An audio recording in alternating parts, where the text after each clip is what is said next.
First Alert Weather with Brian Allworth is sponsored by St. Francis Healthcare System.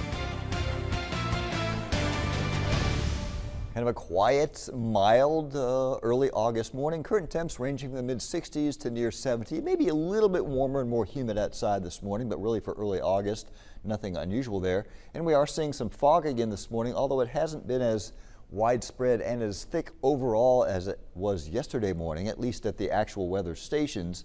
Now, I'm sure there will be some patches of dense fog out there, so be aware of that. Otherwise, right now at Harrisburg, it's 67 degrees, mostly clear, calm winds again, dew point at 66.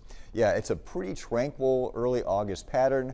Some people call these the dog days of summer because it's so quiet. We do have some showers in eastern Kansas, nothing too heavy. Some dying thunderstorms in southern Iowa moving to the east, but our weather today looks about like our weather yesterday, maybe a 10% chance of a shower or a thunderstorm. If I back out of the way here, there's not a lot going on anywhere in the country right now other than, a couple of active locations. But for our area, not a bad forecast, just it's getting a little bit hotter each day. That'll put us at about 90, 91, 92 for official highs today. We'll call it hot, although certainly not what I would consider a heat wave for August. And for tonight, about the same, maybe lows near 70 or so, mostly clear.